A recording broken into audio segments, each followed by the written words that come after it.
Vamos a hablar un poquito del Arca de la Alianza, ¿no? Al final, yo creo que a todos los que nos gusta el mundo de los enigmas de la historia, sobre todo de la arqueología bíblica, pues hemos crecido toda la vida pensando en si el Arca de la Alianza existió realmente y de existir, ¿dónde podría estar hoy, ¿no? Si quieres, después hacemos un pequeño paseo por Aksum, por Etiopía, que además tengo grandes recuerdos, ¿no? De estar por allí y cómo la noche antes de dirigirme a Santa María de Sion, pues estar viendo el vídeo de Planeta Encantado, un poco para decepcionarme casi de la conclusión que expones. Pero es verdad que el Arca de la Alianza, esa caja de madera de acacia, ¿no? Con esos dos varales, mata con los querubines enfrentados, mirando hacia abajo, con las alas extendidas. El Arca de la Alianza mata. Y es algo que una vez más vuelve a llamar la atención. Por ejemplo, en el pasaje en el que el joven Uzá, ¿no? En el momento en que el Arca de la Alianza está subida en un pequeño carro, parece que se desestabiliza, se va a caer. Uzá sujeta el arca para que no se caiga y en ese momento cae isofacto muerto. E incluso David se queja ante Dios, ¿no? Y le pregunta, o se queja ante Yahvé y le pregunta, ¿qué ha hecho este pobre Uzá para que muera directamente, ¿no? O ese momento en el que vemos como los hijos de Aarón, Nadab y Abidú, van a ofrecer unos inciensos que Dios o que Yahvé no ha pedido, y el momento en que se acercan al arca, una vez más, mueren directamente. Y lo comentabas antes, en Jericó, directamente. El pasaje bíblico donde vemos que el arca durante 7 días con los sacerdotes das vueltas constantemente, esas 7 vueltas a las murallas de Jericó, y el séptimo día, supuestamente por el poder o la influencia de las trompetas de Jericó, las murallas caen directamente. Y lo señalas antes, ¿no? En Jericó mueren como 50.000 personas. Si hablamos del Dios del Éxodo, hablamos de Yahvé, estamos hablando de un Dios que mata. Cuando justo el mandamiento lo que ordena es, quinto mandamiento es, no matarás. Es un Dios que se contradice a sí mismo. A pesar de que lo que estoy diciendo va a generar un montón de comentarios negativos porque Dios nunca se contradice, es lo que estamos viendo que al final sucede, ¿no, Juanjo? Se contradice en la Biblia constantemente, Uh especialmente -huh. en el Antiguo Testamento. De repente dice el Antiguo Testamento que Dios se arrepiente de haber creado al ser humano y le larga un diluvio universal y acaba con todos. Uh -huh. Mira, eso es absolutamente falso. Es decir, sí pudo haber alguna inundación local de gran envergadura, ¿eh? Pero no lógicamente un diluvio universal como lo pinta el Antiguo Testamento. ¿Por qué? Porque si realmente la tierra se hubiera cubierto de agua, como dice la Biblia, con muchos codos por encima de las montañas más altas, hoy no existirían las etnias que existen en América, ni Uh -huh. existirían los animales que existen en Australia. Es Eso decir, es. sí debemos pensar en inundaciones o en una gran inundación local. El Tigris y el Éufrates en Mesopotamia sufrían este tipo de inundaciones con cierta regularidad. Eso sí sería verdad, pero no Uh -huh. la versión que da la Biblia sobre el diluvio universal. Eso es absolutamente falso. Mencionabas Jericó y hay un descubrimiento muy interesante por parte de la arqueología moderna. Eh, Descubrieron que la doble muralla de Jericó, cuando dan los 7 días, dan las Uh -huh. vueltas que ordena Yahvé, tocando las trompetas, etcétera, etcétera, y al final lanzan un gran griterío, y cuando lanzan ese griterío, las murallas se caen, Uh -huh. se derriban, pero bueno, se derrumban, según la arqueología, de una manera muy extraña.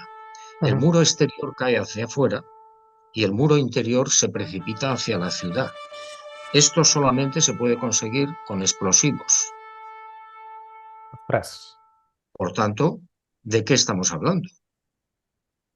Pues sencillamente el equipo, o Yahvé o quien fuera, creó un gran teatro obligando a los 600.000 supuestos judíos a dar las vueltas, 7 vueltas a Jericó. Para el momento que lanzan el griterío, ellos aprovechan y derriban los muros, y los derriban con explosivos o con algo que nosotros hoy entendemos como explosivos, porque si no, no hubiera caído el muro exterior hacia afuera y el muro interior hacia la ciudad.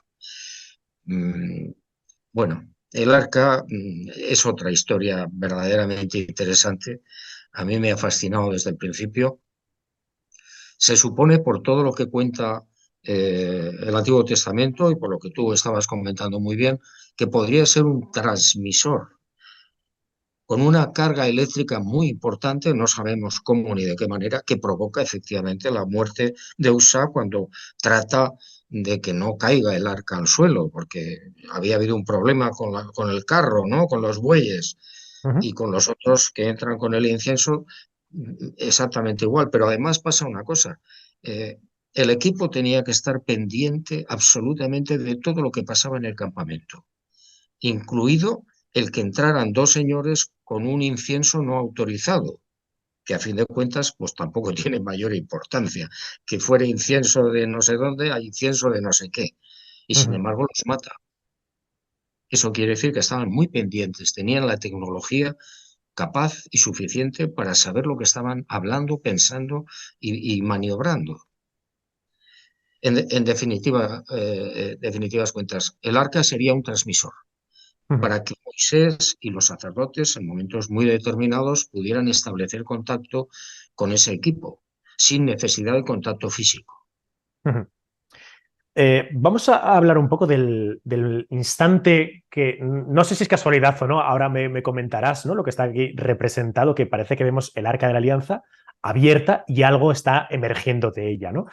Esto, pues desde luego que para los que comenzamos con la historia del arca viendo Indiana Jones, vemos que se parece muchísimo a la última escena de la película cuando abren el arca, ¿no? Y mueren prácticamente todos.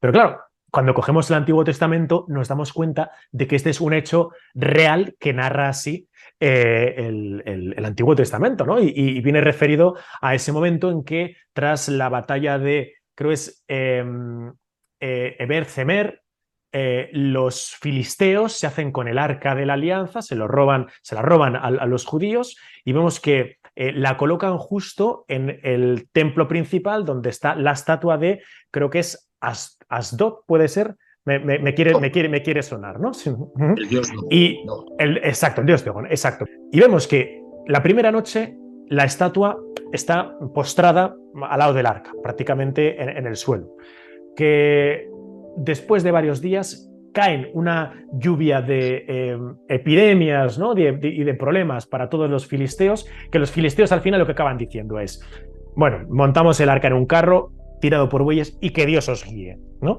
Y ahí que llega el arca a Bet Semes, ¿no? Lugar en el que los judíos muy contentos, esa noche parece ser que 70 de ellos abren el arca de la alianza y en ese momento los 70 caen totalmente muertos en ese preciso instante, ¿no? Es un poco lo que estamos viendo representado aquí, la curiosidad que todos tendríamos de ver qué hay dentro del arca, pero que al final lo que nos dice la Biblia es, si observas en el interior del arca, mueres. Sí, yo creo que el arca, como digo, era un instrumento que le servía a Yahvé, repito, para comunicarse con su pueblo, con Uh -huh. Moisés y compañía, pero que además tenía algunas características muy especiales. En ese pasaje que tú estás comentando muy bien de Bet-Semes, Uh -huh. cuando los filisteos se apoderan del arca y está con ellos en diferentes ciudades de la costa de Israel,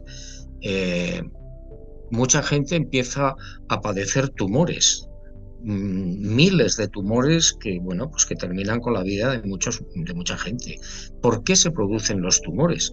Hoy sabemos que después de Hiroshima y Nagasaki, Uh -huh. en las explosiones nucleares que se produjeron en la final de la Segunda Guerra Mundial, la gente murió básicamente como consecuencia de muchos tumores provocados por la radioactividad. Esto es lo que probablemente ocurrió con el Arca de la Alianza en esa Uh época. Entonces, volvemos otra vez a lo de antes, es decir, estamos ante una o varias civilizaciones no humanas técnicamente muy avanzadas que utilizaban, por supuesto, la radioactividad. -huh. Entonces, lo que podríamos concluir es si ese equipo, pongamos extraterrestre, ¿no? Yahvé, no sé si Yahvé sería el líder o Yahvé sería todo el equipo, es de alguna forma quien está guiando, que otra pregunta sería, ¿por qué? Al pueblo de Israel o al pueblo judío, a dedo, porque les caían mejor, o sea, ¿por qué justo el pueblo de Israel tiene que ser el pueblo elegido? Se le entregaría o se les darían las instrucciones para construir el Arca de la Alianza. Claro, tenemos por tanto un elemento, el Arca de la Alianza, ¿sería, en tu opinión, un artefacto extraterrestre físicamente, o el poder en el que está investida el Arca de la Alianza sería eso lo extraterrestre? Bueno, yo creo que el arca, tal y como está descrita en el Antiguo Testamento, es un elemento terrestre, Ujú, fabricado con madera de acacia, con los varales, con el oro, con no sé qué, pero que es utilizado con una tecnología que no es humana, o al menos para aquella época. Repito, 3.000 años. Eh, bueno, pues el equipo que utiliza, creo yo, el nombre de Yahvé como título para simplificar las cosas, ujú. tenía un plan. No sacaron a esa zona, a esa gente de Egipto por, no sé, por casualidad o de forma gratuita. No, no, había un plan perfectamente establecido. Por eso yo pienso que esta gente, este equipo, que controlaba el tiempo, algo que vemos hoy en día en las investigaciones del fenómeno ovni. Son civilizaciones que controlan el tiempo, que nosotros no sabemos todavía cómo se hace, pero Ujú. aquella gente sí, sí lo sabía. Y al controlar el tiempo sabían perfectamente hacia dónde iban, cómo tenían que conseguir ese propósito. Daba igual los procedimientos. La cuestión era preparar el lugar, la religión, el pueblo que iba a acoger mucho después a Jesús de Nazaret.